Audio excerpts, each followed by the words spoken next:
입니다.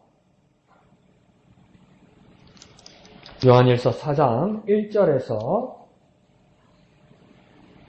10절까지 4장 1절에서 10절까지 다 같이 한 음성으로 읽겠습니다. 시작. 사랑하는 자들아, 영을 다 믿지 말고 오직 영들이 하나님께 속하였나 분별하라. 많은 선지자가 세상에 나왔음이라.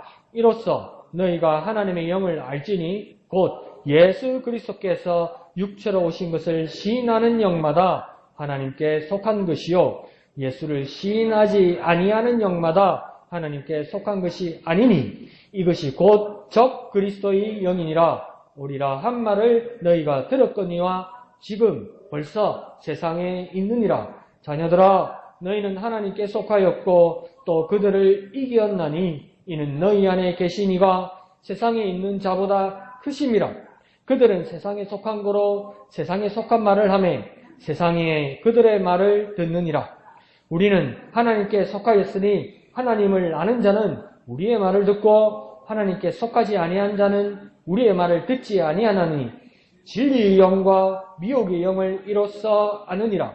사랑하는 자들아, 우리가 서로 사랑하자. 사랑은 하나님께 속한 것이니 사랑하는 자마다 하나님으로부터 나서 하나님을 알고 사랑하지 아니하는 자는 하나님을 알지 못하나니 이는 하나님은 사랑이심이라. 하나님의 사랑이 우리에게 이렇게 나타난 바 되었으니 하나님이 자기 독생자를 세상에 보내심은 그로 말미암아 우리를 살리려 하심이라. 사랑은 여기 있으니 우리가 하나님을 사랑한 것이 아니요 하나님이 우리를 사랑하사 우리 죄를 속하기 위하여 화목제물로 그 아들을 보내셨습니다. 아멘.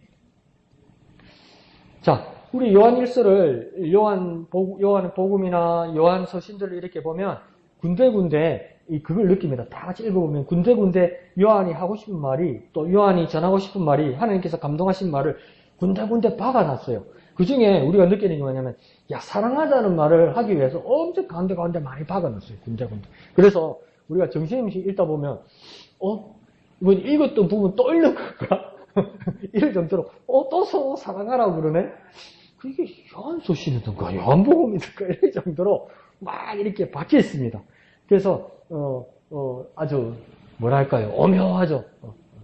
그리고 그 하고 싶은 말이 무엇인지 우리가 느끼게 되는 것이 이 요한의 글들입니다. 그래서 오늘 먼저 1절에 보면 이제 여러 가지 가르침들이 있고 여러 가지 영들이 있다고 말하는 것 같습니다. 그래서 영들이 많으니까 다 영적인 거면 좋은 것이 아니라 1절에 영을 다 믿지 말고 이렇게 말합니다.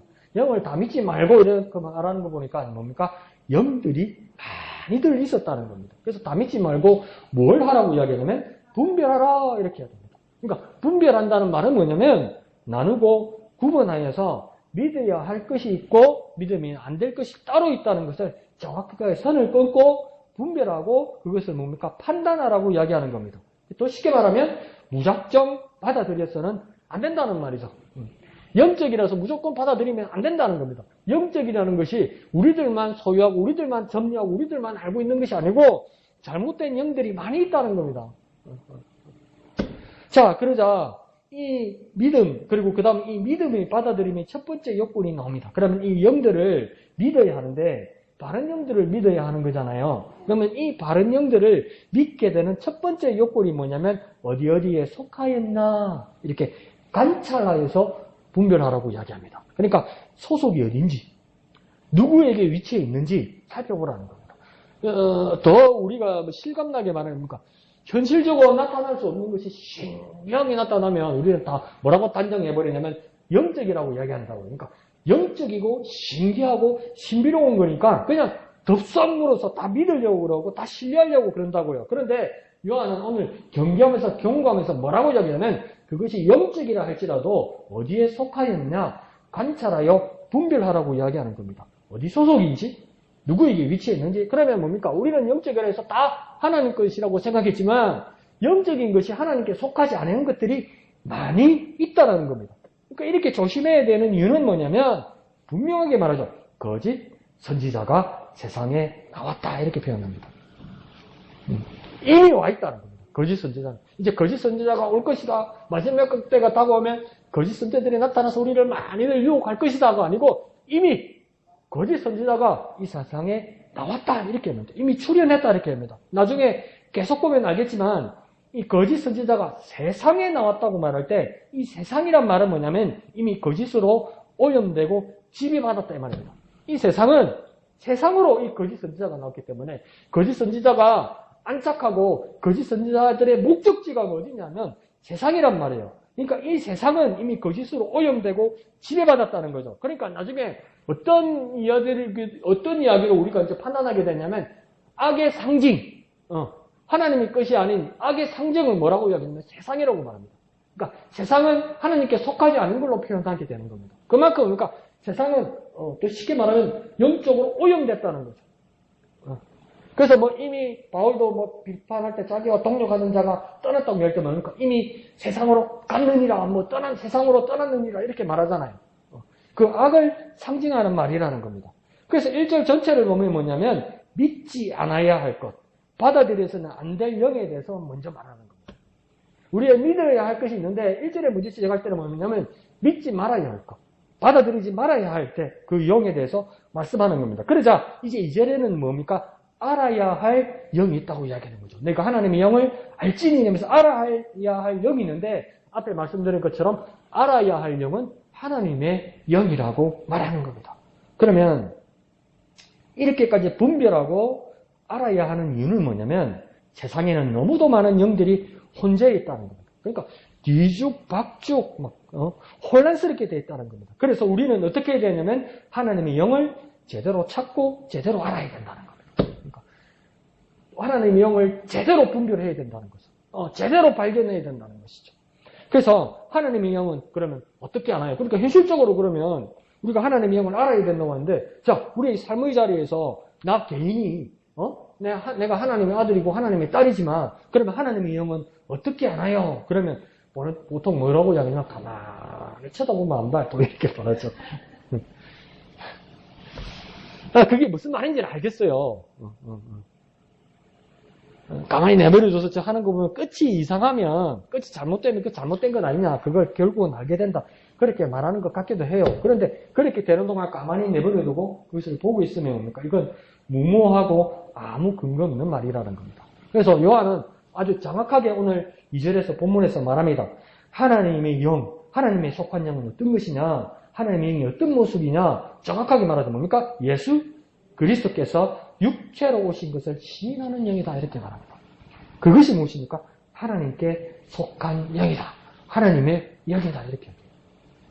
이 말은 뭐냐면 이 예수 그리스도께서 육체로 오신 것을 시인하는 영이 왜 하나님의 영이고 하나님께 속한 영이라고 이야기하냐면 이것을 더 풀어서 더 정확하게 찝으면서 우리가 이해해야 되는 건 뭐냐면 예수 그리스도께서 육체로 이 세상에 오신 것을 시인한다는 말은 뭐냐면 첫 번째, 예수란 그 사나이가 2000년 전에 나사렛 동네에 실제로 세상에 있었다는 겁니다.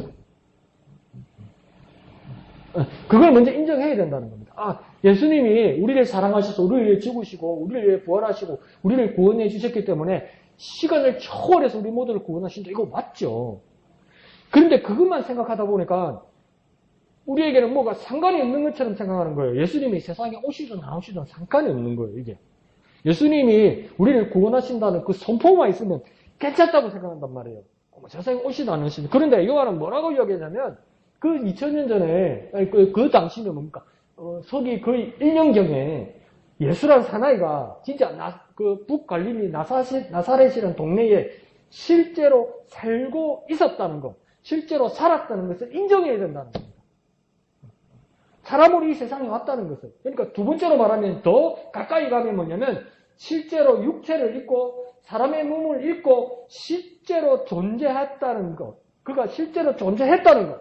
실제로 와서 살았다는 것. 그것을 인정하는 영만이 하나님께 속한 것이다 이 말입니다. 더 쉽게 말하면 뭐냐면 진짜다 이겁니다. 진짜다. 진짜 오셨다는 겁니다. 진짜 사셨다는 겁니다. 진짜 사람으로 오셨다는 겁니다. 이것을 인정해야 된다는 겁니다. 근데 자꾸 우리는 개인적으로만 생각하고 그 2000년 전에 그 사건을 보니까 자꾸 뛰어넘으려고만 생각하니까 보니까 하나님 나를 사랑하시고 예수님께서 나를 위해 죽으시고 나를 구원하시고 맞지요. 근데 그분이 그렇게 하기 위해서 그분이 무엇을 하셨는지를 분명히 알고 그것을 인정해야 된다는 겁니다. 예수가 진짜 이 세상에 오셨다는 겁니다. 사람으로 나셨다는 겁니다. 근데 그러면 어느 곳에 진짜 이스라엘의 북쪽 갈릴리 지방의 나사렛이라는 동네에 그가 사셨다는 거. 그리고 그는 뭡니까? 영적으로만 임한 것이 아니라 사람의 몸을 입고 육체를 가지고 이 세상에 오셔서 사셨다는 것, 존재했다 하셨다는 것, 그것을 인정하지 않으면, 그것이 믿어지지 않으면 하나님의 영이 아니라는 거예요. 그러니까 교회 와서 예배하고 은혜 받는단 말이에요. 위로도 받는단 말이에요. 말씀이 좋단 말이에요.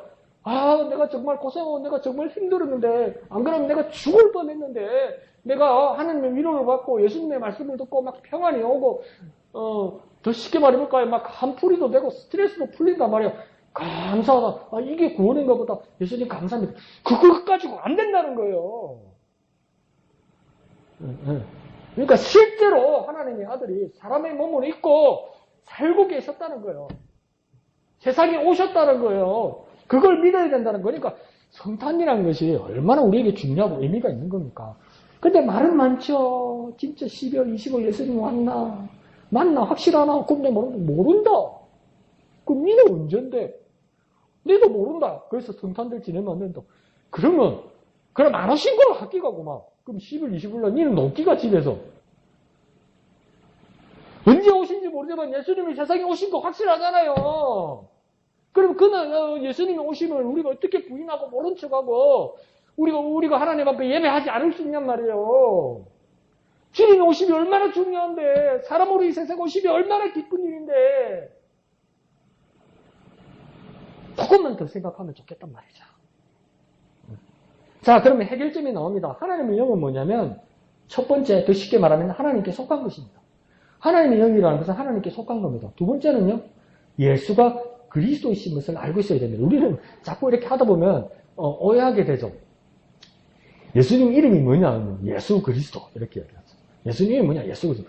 그럼 예수는 뭐고 그리스도는 뭐냐? 예수가 성이고 그리스도가 이름이다. 또 이러죠. 아니다. 미국식이니까. 예수가 이름은 그리스도가 성이다. 이렇게 얘기하죠. 근데 예수 그리스도가 풀네임이 아니고요. 예수 그리스도라고 우리가 고백하는 건 뭐냐면 예수가 그리스도시다. 이렇게 고백하는 거예요. 나사렛 동네에 사람으로 오셨던 그 예수, 그 사람 예수가 그리스도라는 거예요. 더 쉽게 말하면 뭡니까? 예수 그 사나이가 뭡니까? 하나님의 메시아라는 거예요. 이스라엘 사람. 더 쉽게 말해볼까요? 그 진짜 실제로 오신 그 예수가 우리 구원자라는 뜻이에요. 그것을 인정하고 그것을 믿는 사람. 그러니까 예수가 그리스도이시라는 것을 믿는 사람. 그것을 믿는 자. 그것을 선포하는 것. 그것이 하나님의 영이라는 겁니다. 그래서 그 세 번째는 사람의 몸을 입고 세상에 실제로 태어나고 세상에 사신 것을, 세상에 나타나시고 사신 것을 시인하고 인정하고 믿는 영이어야 뭡니까? 하나님의 영이라는 겁니다. 더 쉽게 말하면요, 믿어야 할 유일한 영인 거예요. 엄청나게 많은 영들이 있단 말이에요. 그러니까 뭡니까? 엄청나게 많은 가지들이 있다는 거예요. 근데 뭡니까? 이거는 뭐냐면 분별하여서 믿어야 된다고 이야기하잖아요. 그 유일한 영은 누구입니까? 예수가 그리스도라는 것. 예수가 세상에 오셨다는 것을, 그것을 믿는 것이 하나님의 영이라고 이야기하는 거죠. 믿어야 할 유일한 영이라고 이야기하는 거죠. 자, 그런데 3절을 보면 뭐라고 적었냐면 이 예수를 시인하거나 인정하거나 믿지 않는 영들이 많았던 것 같다는 거예요. 그러니까 이게 예수를 그리스도라는 것, 예수가 육체를 입고 이 세상에 오셨다는 것을 인정하지 않는 것, 이것이 왜 큰 문제가, 우리 사실은 별 문제 안 되는 거 안 같습니까? 우리가 죽으면 몸은 땅속에 묻히거나 죄가 되고 우리는 뭐라 믿습니까? 우리 영혼은 하나님 나라 이미 갔다고 믿잖아요. 그럼 우리는 보통 뭐라고 생각합니까? 우리 영혼이 구원받았는데 우리 영혼이 천국 가는데 육체는 썩어져 없어져도 이러잖아요. 그러면 예수님도 우리의 뭘 구원한 거냐? 우리 영혼을 구원한 거냐? 이렇게 믿는단 말이에요. 그러니까 뭐라고 이야기합니까? 육체는 소용없고 육체로 오시면 그게 중요하나? 죽음이 썩어질 몸인데? 없어질 건데? 예수님이 육체로 오신 것이 뭐 그리 중요하노? 영적인 것이 중요하고 영혼이 중요하지 이렇게 얘기한다고요. 그게 다 구원파입니다, 요즘은. 근데 여기서도 뭡니까? 처음에는 그렇게 설득하겠죠. 육체에 오지 않았다 이렇게 말하는 사람도 있지만 뭡니까? 육체가 뭐 그리 중요하나? 사람이 뭐 그리 중요하나? 영혼이 중요하지. 그렇게 말한단 말이에요. 왜? 그런데 이들이 이렇게까지 설득하거나 왜 이들이 이렇게까지 고집하면서 거짓된 영을 선포하는 것일까요? 이게 큰 문제가 되는 것은 뭐냐면 이렇게 선포하는 자들은 누구라고 3절에 이야기하냐면 이것이 곧 적 그리스도의 영이다 이렇게 되는 거예요. 근데 그러면 왜 이들은 굳이 예수 그리스도가 육체로 오신 것을 부인하는 적 그리스도의 영이 될까요? 왜 적 그리스도의 영은 예수가 성육신한 그리스도인이라는 것을 왜 믿지 않을까요? 왜 그러냐면요. 적 그리스도는 뭐냐면 자신이 예수가 아니라서요. 자신이 구원자가 아니라서요. 자신이 메시아가 아니라서요. 자신이 메시아 아니기 때문에 자기가 뭐가 되고 싶으냐면 사실은 자기가 메시아가 아니고 사실은 자기가 그리스도가 아니고 사실은 자기가 구원자가 아니기 때문에 무엇이 되고 싶으냐면 아니기 때문에 되고 싶은 거예요. 아니기 때문에 메시아가 되고 싶고 아니기 때문에 그리스도라고 속이고 싶단 말이에요. 그렇게 주장하고 싶단 말이에요. 그러니까 뭐 하는 겁니까? 메시아가 아니고 그리스도가 아닌데 내가 메시아라고 유혹한다는 거예요. 내가 메시아라고 미혹한다는 거예요. 내가 구원자라고 뭡니까? 사람들을 속이기 시작한다는 거예요. 그러니까 애들이 무슨 영입니까? 저 그리스도의 영이 되는 거예요. 예수가 더 쉽게 말하면 뭐냐면 예수가 구원하지 못하고 내가 구원한다고 말해야 되기 때문에 예수가 육체로 왔다고 말하면 안 되는 거예요. 예수가 육체를 입고 구원하러 왔다고 말하면 안 되는 거예요. 그건 누가 해야 되기 때문에 저 그리스도 내가 해야 되기 때문에 그러니까 우리는 포기하거나 우리는 양보해서는 안 되는 게 뭡니까? 예수가 육체로 이 세상에 진짜 오셨다. 그걸 양보하거나 포기하면 안 돼요. 다 뭐라고 생각하니까 좋은 말 하는데 뭐 나쁜 말 안 하는데 뭐 교회에서 뭐 해코지 않아? 착하게 살아라고 그러는데 사랑해라고 그러는데 좋아. 이것 가지고 안 된다고요. 이것 가지고. 예수가 육체를 가지고 이 세상에 오셨다는 거 그걸 양보하거나 포기하면 안 돼요. 그러면 그의 오심을 기뻐하고 그의 오심을 기념하는 성탄이 언제 오신지는 모르겠지만 그럼 모르면 안 할 거요? 모르면 예수님 안 오신 거예요? 문제가 되었다는 거예요. 그러니까 우리의 고백은 무엇입니까? 예수가 그리스도다. 예수가 세상에 오셨다. 사람으로 우리가 오셨다. 이걸 그러니까 믿음으로 고백하고 절대 양보하거나 절대 포기하면 안 됩니다. 니도 착하게 나도 착하게 니도 좋은 말 내도 좋은 말 예수님도 좋은 말 저기도 좋은 말 그러니까 우리가 다 같이 그거 아니에요.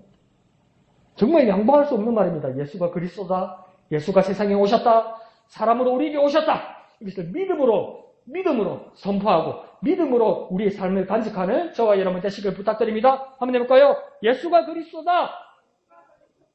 예수가 세상에 오셨다. 사람으로 우리에게 오셨다. 그것을 믿고 양보하지 말고 포기하지 않고 선포하는 저와 여러분 되시기를 부탁드립니다. 자, 그러면 스스로에게 우리 한번 질문을 해봅시다. 반복되는 이 영들은 무슨 말일까요? 오늘 1절 처음 시작할 때 1, 2절에도 뭡니까? 하나님의 영이 있고 적 그리스도의 영이 있다고 이야기해요. 나중에 6절에 가면 또 어떤 영이 있다고 이야기하면 진리의 영과 미혹의 영이 있다고 이야기해요. 그래서 영 이랍니다. 그러니까 뭐라고 이야기합니까? 또 그 영이 뭘까? 영적으로 그래. 그 영적인 게 뭐냐고요. 그런데 오늘 본문에서는요. 하나님의 영, 적 그리스도의 영, 6절에 가서 뭡니까? 진리의 영, 미혹의 영 이렇게 말하는 거 보면요. 쉽게 생각합시다. 어떤 진리냐, 어떤 교훈이냐, 어떤 가르침이냐 이렇게 물어보는 거예요. 더 쉽게 말하니까 뭐라고 가르치느냐, 뭐라고 말하느냐 이게 영이라는 말입니다. 영. 더 쉽게 말하면 믿음의 대상이 누구냐 이렇게 말하는 거예요. 그러니까 영이라니까 자꾸 영적이라니까 가만히 쳐다보다가 뭐 저절로 보이고 알아지고 그게 아니고요. 뭐라고 말하느냐, 뭐라고 가르치느냐, 무엇이 믿음의 대상이냐 이게 영이라는 거예요. 자, 그러면서 4절, 6절을 보면 대주되는 또 두 분야가 있습니다. 하나님께 속한 것과 세상에 속한 것이 있다 이렇게 말하고 있습니다. 그러니까 앞에 말씀드렸듯이 세상은 원래 하나님이 선하게 창조하셨어요. 그런데 사람들이 범죄함으로 타락하게 되었어요. 그래서 선하면서도 중립적이지도 못하고 악하게 되었습니다. 그래서 그러니까 세상은요 하나님의 것과 비교되는 죄악의 상징이 되는 겁니다. 그러니까 이 하나님이 속한 것과 비교되는 세상이 속한 것, 이건 뭔 말이냐면 하나님과 반대되는 소속, 그 상징이 됐다는 겁니다. 세상의 것은요 하나님과 반대되는 소속을 말하는 겁니다. 그러면 반대로 4절에서 하나님의 자녀들은 어디에 속하였다고 이야기합니까? 하나님께 속하였다 이렇게 말하고 있습니다. 그런데 하나님께 속하였다는 건 이것만으로 그들은 누굴까요? 적 그리스도의 영, 그 영의 원수들을 이겼다 이렇게 이야기합니다. 그러니까 우리가 싸워서 이기기 전에 우리가 하나님께 속하였다는 것만으로도 세상에 속한 것, 적 그리스도의 영, 그릇된 가르침, 하나님을 대장하는 모든 자들을 이겼다고 이야기합니다. 하나님께 속한 것만으로도 우리가 그 이길 힘이 어디서 나오는 걸까요? 하나님께 속하였다고 해서 우리가 이긴다고요? 하나님께 소속돼서 우리에게 이긴다고요? 그걸 사절 하바른절에서는 왜 그렇다고 이야기하냐면 너희 안에 계신 이가 이렇게 말해요. 다시 말하면 뭡니까? 우리 안에 계신 이가 뭐라고 합니까? 세상에 있는 자보다 크시기 때문이다. 더 쉽게 한번 풀어봅시다. 이게 뭡니까? 우리식으로.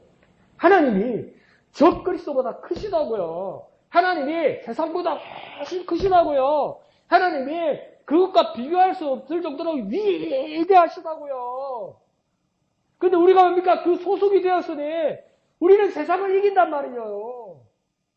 그럼 우리에게 중요한 건 뭡니까? 내가 어디에 속했나? 나는 하나님께 속했나? 나는 세상에 속했나? 당연히 하나님께 속했죠. 예, 그 믿음 좋습니다. 그러면 교회 하는 게 더 재밌나? 집에서 따뜻한데 테레비 보는 게 더 재밌나?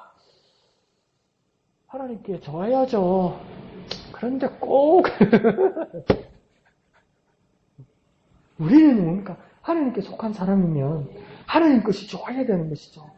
우리 안에 하나님이 계시다는 것을 믿고 세상은 적 그리스도와 거짓 선지자가 있다는 걸 믿어야 되는 거예요. 우리에게는 하나님이 계시고 세상은 거기에 적 그리스도와 거짓 선지자가 있다. 그러므로 우리 안에 크신 하나님이 계시다. 우리 안에 크신 하나님이 계시다. 그래서 우리는 세상을 이긴다.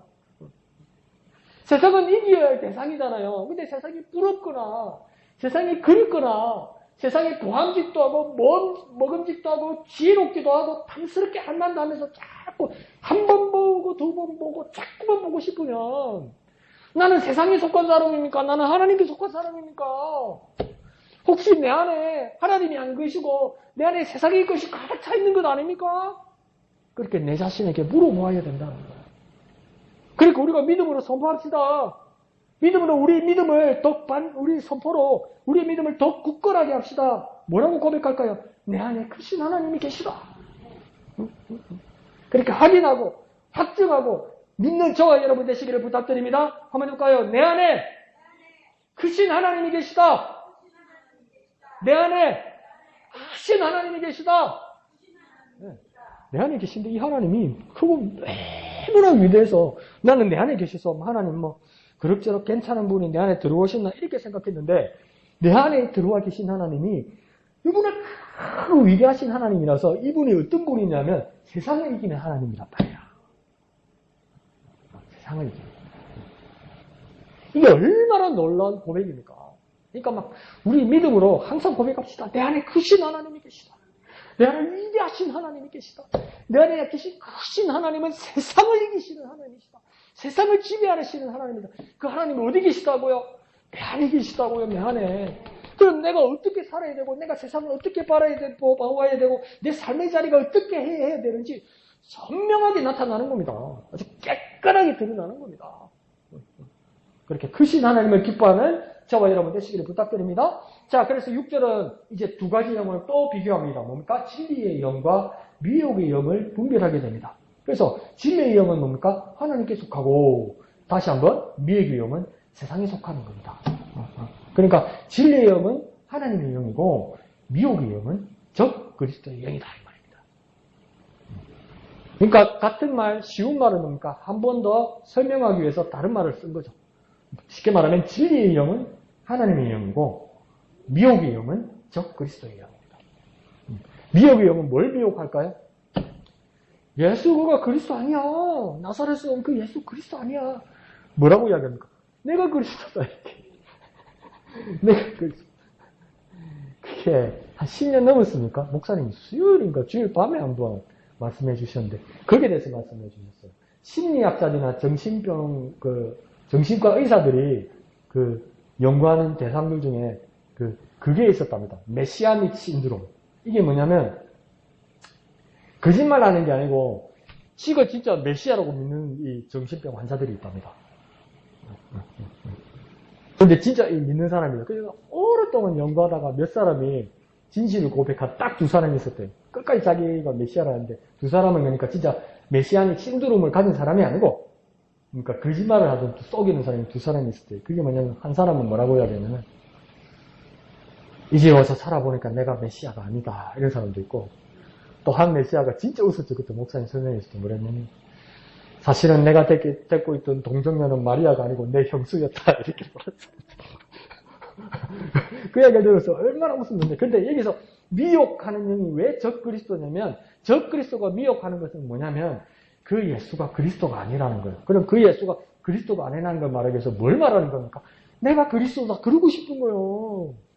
근데 이게 거짓말 하는 자도 있고 진짜 그렇게 믿는 자도 있단 말이에요. 자기 자신을. 그걸 또 다른 병명으로 리플리 증후군이라고 이야기하죠. 그러니까 진짜 거짓말 하는 사람도 있고요. 그 잘못된 것을 철두철미하게 믿는 사람도 있어요. 근데 뭡니까? 멀리서 바라보면 적그리스도 영을 그렇게 미혹하게 한다는 거예요. 그러니까 사람들을 많이 모으려면, 교조가 사람을 많이 모으려면 거짓말 정도로는 안 되죠. 속이는 정도로. 자기가 자신을 속여서 믿어야 돼. 내가 그리스도다! 내가 그리스도다! 이러면서. 근데 그 미혹의 영은 뭡니까? 적그리스도의 영이에요. 그게 속지 않고, 거기에 넘어가지 않고, 이겨내는 저와 여러분 되시길 부탁드립니다. 자, 그러면서 7절은 고민합니다. 적용을 제안합니다. 그러면 우리는 어떻게 살아야 할지. 그러면 분별하면 되는 것 아닙니까? 그렇게 생각했는데, 아주 더 근본적으로 요한이 늘 하고 싶은 말을 7절에서 이야기합니다. 뭐 하라고 이야기합니까? 서로 사랑하자, 이렇게 이야기해요. 그냥 분별하면 되지. 그게 쏘가 넘어가지 않으면 되지. 미혹당하지 않으면 되지. 뭘 서로 사랑하라는 말은 왜 뜬금없이 할까? 그래서 중반절에서, 7절 중반절에서 요한은 그 이유를 설명합니다. 뭐라고 얘기하냐면 우리가 서로 사랑해야 되는 이유가 무엇이냐? 이 사랑은 하나님께 속한 것이기 때문이다. 이렇게 말하는 거예요. 그러면 뭡니까? 이 사랑은 하나님께 속한 것이기 때문에 사랑 이러면 뭡니까? 진짜 내가 서로 사랑하면 우리도 확인하고 세상도 확인한다는 거예요. 사랑? 저런 사랑은 세상의 것이 아닌데 하나님의 것인데 이렇게 되는 거예요. 그럼 내가 그 사랑으로 사랑하면 사람들이 뭐라고 했습니까? 이 집사, 이 목사 이렇게 말하지 않고 그러니까 저렇게 사랑하면 하나님한테 온 건데 이렇게 얘기한다는 거예요. 그래서 우리는 뭐 해야 됩니까? 하나님의 것으로 서로 사랑해야 된다는 것이죠. 내가 서로 사랑하는 이유는 뭡니까? 내 천성이나 내 성품이나 내 경향 때문에 사랑할 줄 아는 것이 아니라 원래 사랑은 유일한 하나님의 것인데 내가 사랑하고 있는 그 모습은 하나님의 소속이라는 것을 증명하는 것이라는 겁니다. 내가 사랑하게 되면 나는 세상에 속한 사람이 아니라 뭡니까? 하나님께 속한 사람인 것을 증명한다는 겁니다. 다시 말하면 요한이 하는 말은 뭐냐면 네가 하나님에 속한 자, 하나님이 여기의 사람이라고 네가 증명하는 방법이 딱 하나 있다. 그게 뭐냐? 서로 사랑하는 것이라는 거예요. 서로 사랑하는 것. 증명하는 방법이 사랑하는 것이라는 거예요. 너희가 하나님의 사람이라는 것을 증명하는 방법이 뭐냐? 사랑하는 것이라는 거예요. 그러니까 사랑하는 것을 보면 뭡니까? 하나님 소속, 하나님의 영에 속한 사람 이렇게 된다는 거죠. 그러면 뭡니까? 내가 사랑하면 하나님 소속입니다. 내가 하나님께 소속했습니까? 그러면요 나는 사랑하는 사람이 된다는 겁니다. 아주 중요한 말이죠. 한번 해볼까요? 내가 사랑한다면 하나님 소속이다. 하나님 소속이다. 그래서 하나님 소속이기 때문에 서로 사랑하는 것, 그것을 증명해 보이는 저와 여러분 되시기를 부탁드립니다. 자, 그러면서 9절은 더 나아가 이 사랑을 증명하고 표현하십니다. 그러니까 그래 내가 어떻게든 사랑하면 하나님의 사랑, 하나님 주신 구원, 하나님의 생명을 내가 얻어내는 것이겠지, 따내는 것이겠지, 획득하는 것이겠지. 그런데 그게 그렇게 볼 것이 아니라고 9절에서 설명하고 있습니다. 뭐라고 이야기하냐면 하나님이 자기의 독생자를 세상에 보내신다 이렇게 얘기해요. 세상에 보내신다고요? 세상은요, 이제 타락해서 제약의 본산인데요.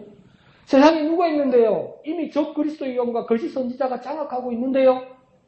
그런데 그곳에 하나님의 아들, 하나뿐인 아들, 그곳에 세상에 하나님의 아들을 보내신다고요? 그 제약의 구렁텅이에, 어둠의 구렁텅이에, 그곳에 보낸다고요? 죽음이 있는 그곳에 보낸다고요? 그 세상에 보낸다고요? 왜요? 왜 세상에 보내실까요? 왜 죄악이 있는 곳에 세상에 보낼까요? 왜 적그리스도의 영과 거짓 선지자가 있고 미혹이 가득한 곳에 왜 귀하고 거룩하시고 하나밖에 없는 하나님의 아들을 왜 그 세상에다 보내는 것일까요? 왜 보낼까요? 한번 저도 생각을 해봤어요. 왜 보낼까요? 아니 그냥 다른 데다가 세상에 속은 거 뭐 어디다가 만들어 놓고 야, 내 여기 왔다. 다 모이! 이러면 안 돼요?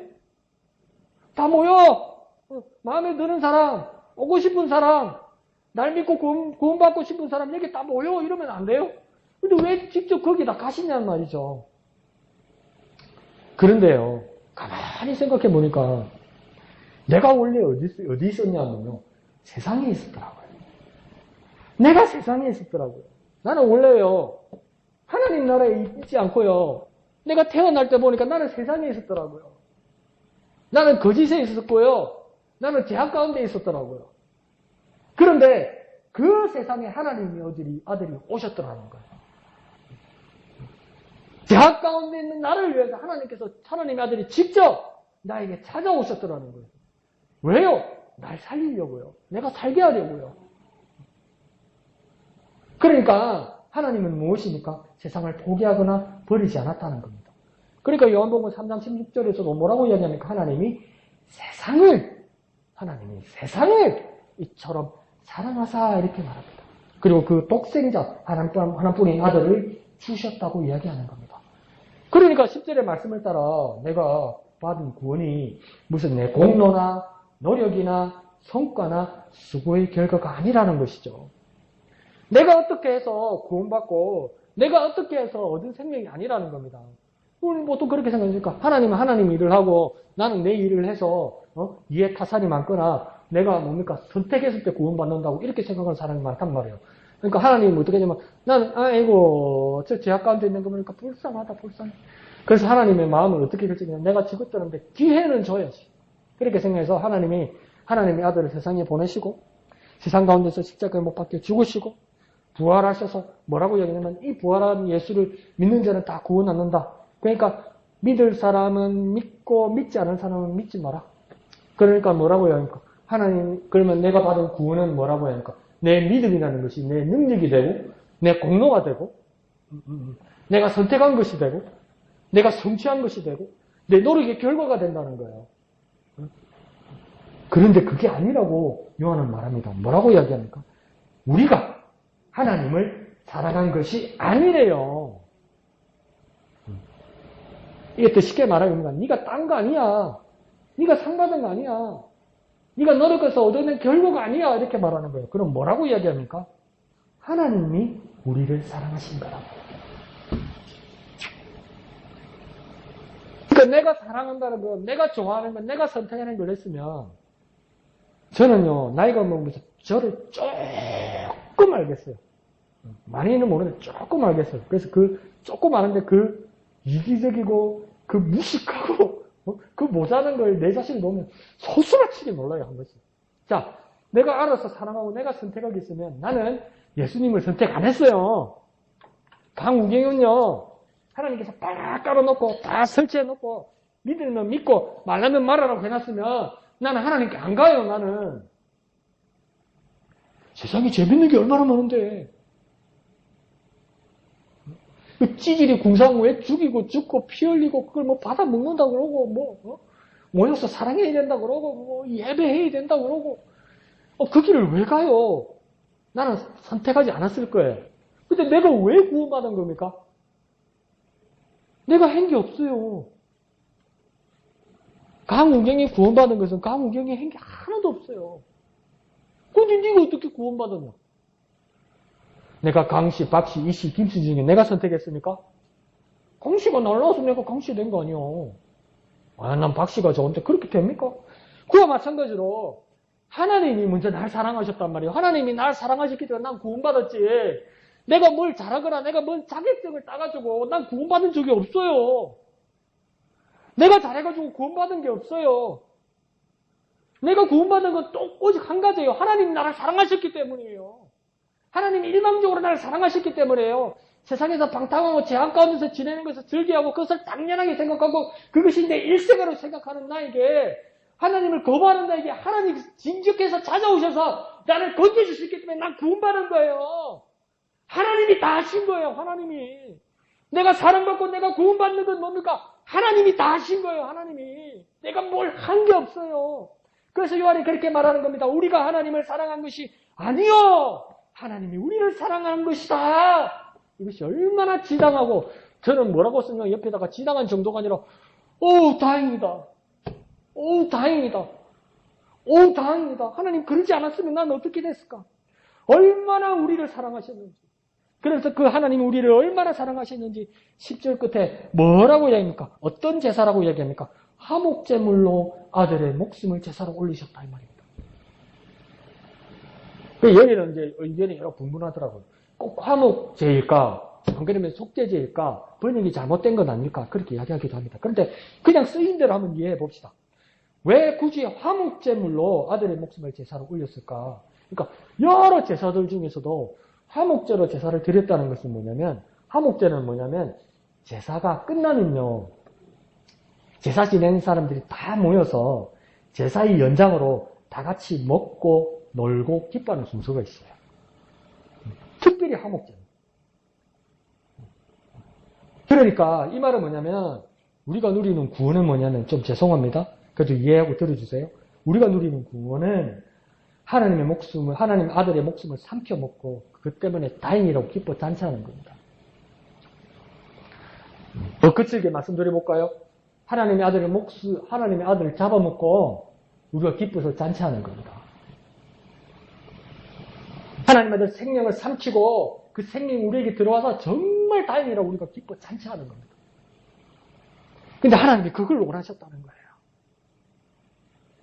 모든 제사건데 오직 하나님께만 드리고 하나님께 영광을 드리는 것뿐만 아니라 이번만은 이 재물을 다 같이 나눠 먹으면서 이 재물의 혜택을 누리기를 하나님께서 원하셨기 때문에 화목 재물이라는 겁니다. 그러니까 분명 우리의 구원의 잔치는 하나님의 아들이 목숨을 먹고 살아난 것입니다. 그런데 우리의 형편을 생각하면 하나님 앞에 우리가 염치 없습니다. 저도 양심이 있지. 하나님 그러지 마십시오. 그렇게 잔인하게 살지 마십시오. 저도 그렇게 나쁜 짓까지 해가지고, 그렇게 잔인한 짓까지 해가지고, 내가 생명을 얻을 일은 아닙니다. 그게 아니고요. 우리의 형편을 생각하고, 우리 삶이, 우리의 환경이, 우리의 영혼이 변한 것을 생각하니까, 저는 하나님 앞에 드릴 수 있는 고백이 뭐냐면, 죄송합니다. 하나님 감사합니다. 하나님 이런 말씀 드리면 안 될지 모르겠지만, 감히 감사합니다. 하나님의 아들이 화목제물이 되었다는 것 정말 감사합니다. 드릴 말씀이 아니고, 어쩌면 드릴 말씀이 아니고, 더 드릴 말씀이 없을 정도로 하나님 감사합니다. 그렇게 고백할 수밖에 없더라는 거예요. 그래서 우리가 많은 이유로, 많은 내용으로 감사할 수도 있지만, 이 상황에서 내가 어떤 말을 하는들, 어떤 설명을 하는들, 어떤 세상이 이해해주며, 어떻게 하나님 앞에 진실되게 정말 다 설명할 수 있냔 말이에요. 하나님 이래서 이렇게 돼서 내가 감사합니다. 이렇게 말할 수 있냐는 거예요. 없다는 거예요, 이건. 하나님 정말 감사합니다. 드릴 말씀이 아니지만 감사합니다. 정말 감사합니다. 감사합니다. 이 감사합니다는 고백이 하나님의 아들을 생각하면, 화목제물이 되신 하나님의 아들을 생각하면 이 감사가 끊어질 수가 없다는 거예요. 그러니 우리에게 다가오는 이 성탄이라는 것은 무엇입니까? 그 예수 그리스도가 우리를 위하여 이 세상에 오신 겁니다. 이 예수가, 아기 예수가 왜 이 세상에 오셨느냐? 우리를 위하여 오셨습니다. 우리를 위하여 오신 날입니다. 그러니 이 성탄에 얼마나 감격하며, 얼마나 기뻐하며, 얼마나 감사해야 되겠습니까? 주님이 이 세상에 오심이 얼마나 감사해야 되겠습니까? 주님의 육체로 이 세상에 오셨다는 이 교훈을 얼마나 쥐고 있어야 되겠습니까? 얼마나 놓치지 말아야 되겠습니까? 얼마나 양보하지 말아야 되겠습니까? 공자님이나 부처님이나 마호메트나 다 좋은 말하고 우리 예수님도 좋은 말하고 사이좋게 지니까 안타깝지 않습니까? 좋은 말하러 오신 거 아닙니다. 좋은 말을 하늘에서 내려줘도 되잖아. 좋은 말 한다니까 좋은 말 할 때 이렇게 그 뜻은 아니고 정말 우리를 위하여 오신 날입니다. 우리를 위하여 오신 날. 오늘 성탄주일에 정말 우리를 위하여 오신 그 주님을 기뻐하고 감사하고 감격하고 하나님 앞에 영광 돌리는 저와 여러분 되시기를 부탁드립니다. 정말 성탄주일 주님을 고대하고 정말 고대하고 기대하고 막 준비하고 그거 있잖아요. 소풍 가기 전날 막 설레고 막 잠 못 자고 어릴 때 그랬잖아요.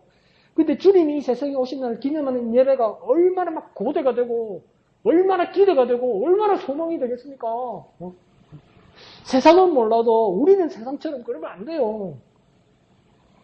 다행인 정도가 아니라 얼마나 감사한 날입니까? 얼마나 감격한 날입니까? 그 감격을 누리는 저와 여러분 되시기를 부탁드립니다. 이렇게 놀라운 삶을 살아가는 저와 여러분 되시기를 부탁드립니다.